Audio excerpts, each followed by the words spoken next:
السلام علیکم، بات کرو بھائی، پاکستان۔ وعلیکم السلام۔ جی جناب، کیسے ہیں؟ خیریت سے ہیں؟ ٹھیک ٹھیک، آپ سنیں؟ ٹھیک ہے، سے ٹھیک ہے آپ کی؟ بہت مہربانی، سلامت رہیں، زندہ رہیں۔ کیا نام ہے آپ کا؟ نام میرا خواجہ علی ہے، خواجہ پاکستان بھائی، سے، اسلام آباد سے بات کر رہا خواجہ صاحب، خدا عزت دے آپ کو۔ کیا حکم ہے بھائی، بتاؤ۔ ہوں۔ سوال میرا کچھ اس طرح کا ہے کہ رجال کشی میں یہ بات مذکور ہے کہ مولا علی کی طرف سے یہ بات منسوب ہے کہ آپ فرماتے ہیں کہ میں خلاف شریعت کام کا بھی دیکھتا ہوں نا، تو مجھے آگ کو چلانے کا دل کرتا ہے، لگتا ہے کہ میں اس کو جو نا وہ آگ پکڑوں اور اس کام کو ختم کر دوں، سمجھائیے؟ میں خلاف شریعت بات دیکھتا ہوں تو آگ پکڑ کر اس کو ختم کرنا چاہتا ہوں۔ جی، تو سوال یہ پیدا ہوتا ہے کہ جب حضرت عمر کے بارے میں یہ بات مذکور کی جاتی ہے کہ حضرت فاطمہ کا جو ہے نا ان کو دروازہ ان پر مارا، تو اس وقت مولا علی کی غیرت کہاں پر تھی؟ اس وقت تو کچھ نہیں کہا ان کو۔ جی ہاں، تو اس کا جواب بہت دفعہ دے چکے ہیں، پھر ایک دفعہ مزید جواب دیتے ہیں نا، آپ سن لیجیے۔ بہت مہربانی آپ کی، ٹھیک ہے، خدا حافظ۔ اوکے، جواب دیتے ہیں، ایک منٹ میں کتاب لے کے آؤں۔ عزیزو، یہ کتاب ہے سقیم مسلم، صحیح مسلم، تالیف حافظ ابو الحسین مسلم بن الحجاج القشیری نیشابوری، چاپ دار الفکر، بیروت لبنان میں، سنہ 2010 میں بیروت لبنان میں یہ کتاب چھپی ہے۔ یہاں پہ ملاحظہ فرمائیے، باب طاعت الامراء و ان منعوا الحقوق۔ امراء، حکام وقت کی طاعت واجب ہے، اگرچہ وہ آپ پہ ظلم کریں، آپ کے حق کو منع کر دیں۔ یہ حدیث دیکھیے، یہ روایت ہے حذیفہ ابن الیمان رضی اللہ تعالی عنہ سے۔ رسول اللہ صلی اللہ علیہ وسلم نے فرمایا، یکون بعدی ائمۃ لا یہتدون بہداہ، میرے بعد جو خلفاء آئیں گے، جو امراء آئیں گے، ان کی حالت یہ ہوگی کہ وہ میری ہدایت پہ نہیں ہوں گے، میری جو ہدایت ہے وہ میری ہدایت پہ نہیں ہوں گے، ولا یستنون بسنتی، اور وہ میری سنت کی بھی اقتداء نہیں کریں گے، نہ میری ہدایت پہ، نہ میری دین پہ، نہ میری سنت پہ ہوں گے، پکے کافر، ٹھیک ہے نا۔ وَسَيَقُومُ فِيهِمْ رِجَالٌ، اور ان میں سے ایسے بھی خلفاء ہوں گے، ایسے عمراء بھی ہوں گے، قلوبہم قلوب الشیاطین فی جثمان انس، کہ ان کی روح جو ہے شیطان کی روح ہوگی، روح انسان کی، شکل حلیہ انسان کی، روح نفس پرسنالٹی ابلیس۔ یعنی کیسے؟ میرے بعد ایسے خلفاء آئیں گے، جو خلفاء آئیں گے وہ کیا ہوں گے؟ ہاں، بظاہر انسان، حقیقت میں شیطان۔ یعنی شیطان اگر انسانی روپ میں آ جائے تو آپ میرے بعد جو خلفاء ہوں گے ان کو دیکھ لیجیے، ٹھیک ہے نا۔ میں نے عرض کیا یہ جملے تو آپ کے بڑے خطرناک ہیں یا رسول اللہ صلی اللہ علیہ وسلم، آپ کے بعد تو بڑی مصیبت ہوگی، تو بہت بڑی مصیبت ہے آپ کے بعد، ہم کیا کریں؟ کیف اصنع یا رسول اللہ ان ادرکت ذلک۔ حذیفہ نے عرض کیا، یا رسول اللہ میں اس زمانے میں کیا کروں؟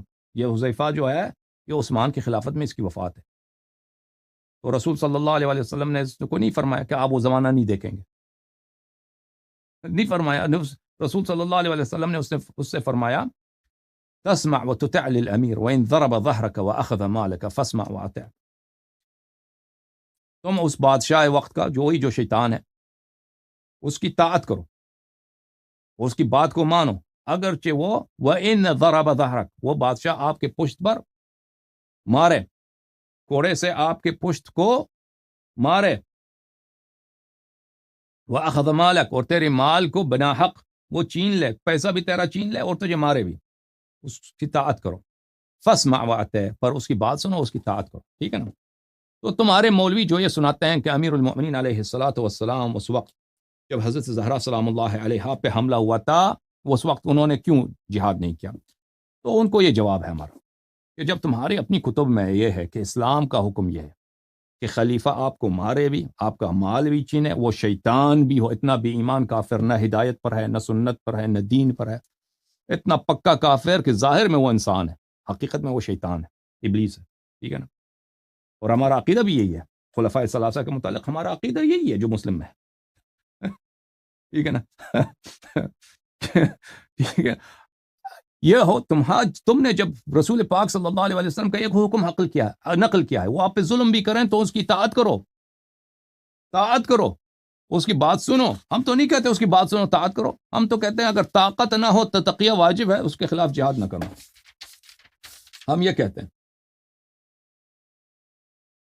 اچھا، ہمارے نزدیک جو روایت ہے ملاحظہ فرمائیے کہ امیر المؤمنین علیہ الصلوۃ والسلام نے کیا کام کیا. ملاحظہ فرمائیے عزیزو، یہ کتاب ہے کتاب سلیم بن قیس ہلالی رحمہ اللہ، جز نمبر ثانی، شاپ قم مقدسہ. یہاں پر یہ حدیث ہے، حدیث نمبر 48، 48واں حدیث. اس حدیث میں تفصیل ہے کہ عمر نے جب حملہ کیا تھا حضرت زہرا سلام اللہ علیہا کے گھر پر، تو امیر المؤمنین علیہ السلام نے کیا کیا تھا؟ فوثب علی بن ابی طالب علیہ السلام، علی بن ابی طالب علیہ السلام اچھل پڑے. فاخذ بتلابیب عمر، امیر المؤمنین علیہ السلام نے عمر کی کمر، جو ناڑا کی جگہ ہوتے ہیں، ناڑا، اچھا، یہ وہاں سے پکڑ لیا. ثم حزہ، پھر اس کو عمر کو اٹھایا، پھر دے مارا زمین پر. فصرعہ، دے مارا اس کو زمین پر. ووجع انفہ ورقبتہ، اور اس کے ناک پہ، اب کس طرح وار کیا؟ تپڑ مارا، مکہ مارا سلام اللہ علیہ، اس کے ناک پر اور اس کے گردن پہ وار فرمایا. وہم بقتلہ فذکر قول رسول اللہ صلی اللہ علیہ وآلہ ما اوصى به من الصبر والطاعہ. امیر المؤمنین علیہ السلام عمر کو قتل کرتے، لیکن ان کو یاد تھا رسول پاک صلی اللہ علیہ وآلہ وسلم کا فرمان کہ فرمایا تھا کہ صبر کرو اور ان کے ساتھ جہاد نہ کرنا ان لوگوں کو. فقال والذی، پس فرمایا والذی کرم محمدا بالنبوہ صلی اللہ علیہ وآلہ وسلم، فرمایا کہ اس اللہ کی قسم جس نے نبی صلی اللہ علیہ وآلہ وسلم کو نبوت کا تاج پہنایا ہے. یبن الصحاق، اے بدکارہ عورت کے حرام زادہ اولاد، لولا کتاب من سبق، اگر اللہ کی جانب سے مجھے پہ اللہ کی جانب سے مجھے لیٹر ریٹن آرڈر نہ آتا، اللہ کی جانب سے ریٹن آرڈر نہ آتا، لعلمت انک لا تدخل بیتی، اللہ کی جانب سے میں سے عہد نہ لیا ہوا تھا تو آج سیکھ جاتا، میں تجھے سبق سکھاتا کہ تو میرے گھر میں کبھی داخل نہیں ہو سکتا. فارسل عمر یستغیث، عمر کو جب پتہ چل گیا کہ اب مجھے قتل نہیں کر رہا تو چلانے لگا، او مجھے بچاؤ، علی مجھے قتل نہ لے، مجھے بچاؤ، او مسلمانوں آ جاؤ، میرا خون کرنے لگا یہ آدمی. بہت سارے لوگ داخل ہو گئے اس وقت گھر میں، ٹھیک ہے نا.